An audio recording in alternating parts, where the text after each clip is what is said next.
Bonjour à toutes, bonjour à tous. Je suis vraiment très heureux de vous retrouver aujourd'hui pour cette nouvelle vidéo dans laquelle j'avais envie de partager avec vous, enfin de traiter avec vous d'un sujet qu'on connaît tous, qui est les épreuves. Comment faire face aux épreuves dans la vie, qu'elles soient professionnelles ou personnelles. On est tous confrontés à des problèmes qui surviennent de manière imprévue, des choses qui nous énervent profondément, des situations fâcheuses. On est tous confrontés à ça, quel que soit notre âge, notre sexe et quelle que soit l'activité que vous pratiquez. On est tous confrontés à ça. Et j'avais envie de partager avec vous dans cette vidéo la phrase clé qu'on me répète moi depuis que j'ai 10 ans. Donc ça fait une vingtaine d'années que j'ai cette phrase dans la tête et j'ai vraiment envie de vous la partager parce qu'elle m'a permis de surmonter toutes les épreuves qui se sont présentées à moi, des plus légères aux plus difficiles.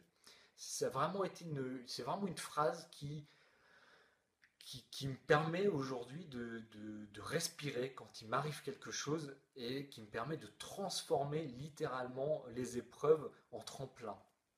Et ça, je veux vraiment vous la transmettre parce qu'elle me tient à cœur, simplement. Et voilà, alors on est tous et toutes confrontés à des problèmes dans la vie, à tout âge. Et on a tous en commun une chose, c'est qu'on réagit de la même manière. Il y a 90% des gens, voire 100% des gens, se plaignent lorsque un problème survient ou quand ils vivent une situation qui est très désagréable, qui les met dans une mauvaise posture. Bah, généralement, on se plaint. Ça, c'est une réaction primaire. On se plaint. Ou alors, on est en colère. Ça fait partie des réactions primaires. On peut avoir peur aussi, hein, mais voilà, on est aussi en colère. Et certaines personnes expriment vraiment leur colère, l'extériorisent ou l'intériorisent ou sont en colère contre elles-mêmes, contre les autres. Enfin, c'est un ensemble d'émotions négatives qui surviennent lorsqu'on fait face à un problème. Et des fois, ça nous submerge. Il y a un constat, c'est que ces émotions, ces réactions négatives, bah, c'est de l'énergie qui est gaspillée. C'est un gaspillage d'énergie conséquent. C'est vraiment énorme l'énergie qu'on peut dépenser en se plaignant ou en étant en colère face à quelque chose qui nous arrive. Et souvent quelque chose pour lequel on n'a aucun contrôle. Donc on s'énerve sur des choses qu'on ne contrôle même pas sur le moment. Et ces émotions, ces réactions négatives, ben, elles vont jamais vous aider à résoudre un problème. Elles vont, au contraire, j'allais dire, elles peuvent même créer d'autres problèmes. Et ça, c'est assez incroyable comment ça peut s'enchaîner. Je me souviens d'une personne au travail qu'on appelait le chat noir, littéralement, parce que il voyait tellement les choses de manière négative quand il lui arrivait une merde, et ben, que ben, la semaine suivante, il lui arrivait autre chose. Et il voyait encore tellement ça de manière négative qu'il lui arrivait encore autre chose la semaine suivante. Et en fait, moi, le temps que j'ai passé avec lui, bah, j'ai toujours eu l'impression qu'il lui était arrivé que des choses négatives. Et voilà, ce que je vois ce qu'il est aujourd'hui, ce qu'il fait aujourd'hui, et ben finalement, il n'a pas créé une dynamique positive, bien au contraire. Aujourd'hui, il me semble qu'il est encore dans la merde. Et, et je trouve ça incroyable la manière dont ça peut s'enchaîner, dont une réaction négative peut entraîner une autre réaction négative et une autre réaction négative. C'est vraiment un cercle vicieux dont je vous invite à sortir immédiatement lorsque vous faites face à un problème. Euh, pour revenir à ce cercle vicieux, vous pouvez, c'est possible, ça vous est certainement déjà arrivé, d'être confronté à un problème, à un événement qui vous déplaît et bah, vous êtes en colère, vous devenez limite agressif, ou bah, en tout cas vous êtes en colère, et puis vous mettez à faire une connerie parce que bah, vous vous contrôlez plus.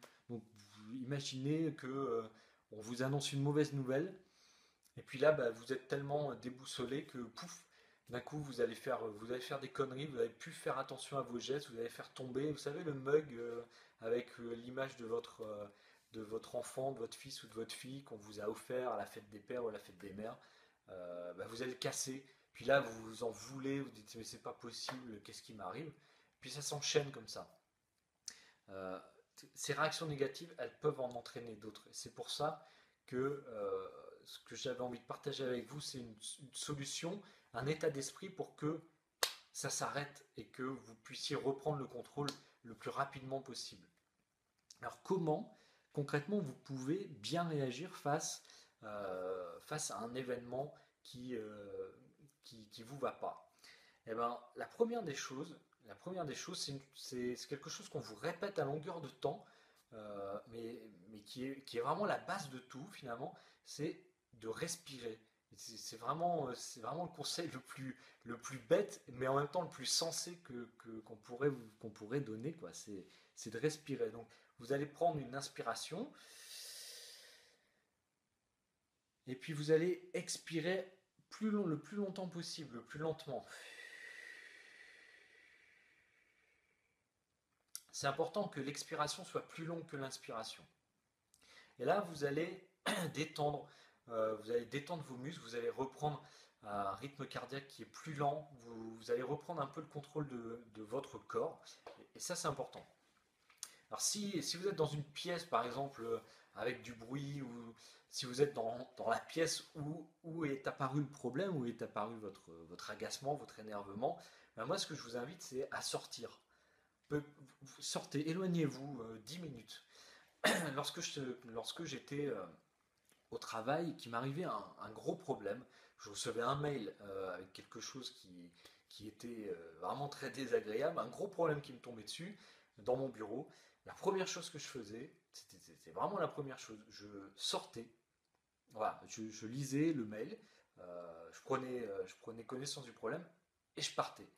Alors je partais, je sortais non seulement du bureau, mais aussi du bâtiment, et j'allais marcher 5 à 10 minutes. Là, je prenais une pause et je marchais.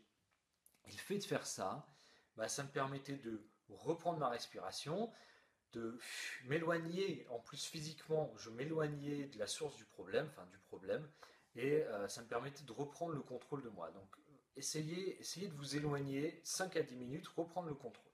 Ça, c'est la première chose. Et qui amène à la seconde chose, c'est avoir votre problème le plus froidement possible. Et essayez d'effacer les sentiments, les émotions négatives qui vous arrivent. Prenez le problème de manière factuelle et en éloignant vos émotions au maximum pendant quelques minutes. Et puis, je vous invite à vous poser une question. Et cette question, en fait, c'est la fameuse phrase que je me répète depuis que j'ai 10 ans. Et en fait, cette phrase, c'est une phrase que m'a dit ma maman quand j'avais justement une dizaine d'années. Et elle me l'a dit, alors je ne me souviens plus exactement le contexte, mais je me souviens plus exactement euh, le jour, la date à laquelle elle me l'a dit. Mais je me souviens que j'étais dans l'escalier à la maison, je pleurais, j'avais quelque chose qui allait vraiment pas. Et un jour, ma mère est venue me consoler dans l'escalier, elle s'est mise à ma hauteur, et elle m'a dit cette phrase: transforme le négatif en positif. Alors quand vous avez 10 ans, vous entendez cette phrase, c'est très difficile à appréhender, vous ne comprenez pas vraiment le sens. Et ma mère, elle a continué à me dire ça à chaque fois que j'étais confronté à un problème, à chaque fois que j'avais une difficulté, à chaque fois que j'étais triste, qu'elle me voyait pleurer, elle me répétait: transforme le négatif en positif, qui va, trouve quelque chose que tu peux retirer de cette situation.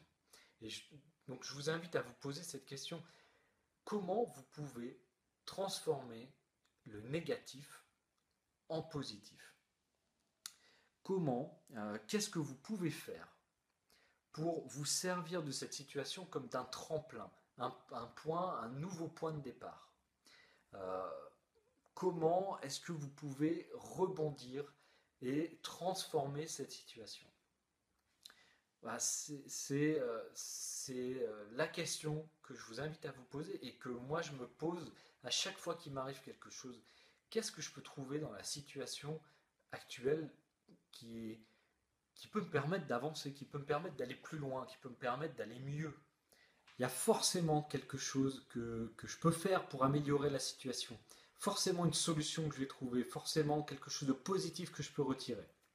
Pour vous, c'est la même chose.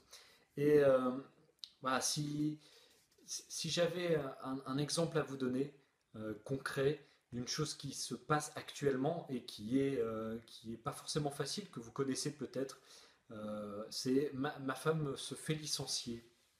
Et c'est un changement de vie, c'est un changement dans la vie, c'est quelque chose qui est difficile d'accueillir de manière positive. Et pourtant, ensemble, on a trouvé un impact positif que ça peut avoir dans sa vie, comme ça peut avoir dans la mienne, comme ça peut avoir un impact positif dans notre vie de famille, tout simplement. Euh, j'irai pas plus loin. Je peux en parler avec vous si vous le souhaitez de manière privée. Envoyez-moi des messages si vous souhaitez qu'on en discute, si vous souhaitez discuter vous de situations dans lesquelles vous êtes et vraiment qui sont très difficiles et pour lesquelles vous n'arrivez pas à trouver de choses positives. Moi, je peux vous partager mon expérience, mais je ne vais pas le faire là parce que ça serait trop long. Mais sachez que vous pouvez trouver du positif dans chaque situation négative. Et s'il y avait un conseil que je devais vous donner en plus, c'est d'en parler à vos enfants. Au plus jeune âge, parlez à vos enfants, dites-leur, donnez-leur ce conseil, transforme le négatif en positif. Tout ce que tu peux toujours faire quelque chose quand, quand il t'arrive un problème. Voilà, je remercierai jamais assez ma maman de m'avoir répété ça. Ça me suit, ça m'a construit. Et je pense que votre enfant vous remerciera plus tard s'il se construit avec cet état d'esprit positif. C'est ce que je voulais partager avec vous aujourd'hui. Ça me met vraiment. J'ai envie de dire merci simplement parce que c'est vraiment quelque chose qui me porte aujourd'hui dans ma vie. J'avais envie de vous transmettre ça. Essayez de le mettre en application, même si ça ne marche pas maintenant, même si ça ne marche pas tout de suite. Recommencez, recommencez, recommencez. Répétez-vous ça, vous verrez, vous trouverez, votre inconscient trouvera des solutions et trouvera du positif à chaque situation. Plus vous ferez cet exercice, plus ça marchera et plus votre vie se transformera. Voilà ce que je voulais partager avec vous. J'espère que ça va vous servir. En attendant, je vous dis à la semaine prochaine pour une prochaine vidéo. Je vous souhaite de prendre soin de vous, soin de vos proches, soin de vos équipes et à très très bientôt.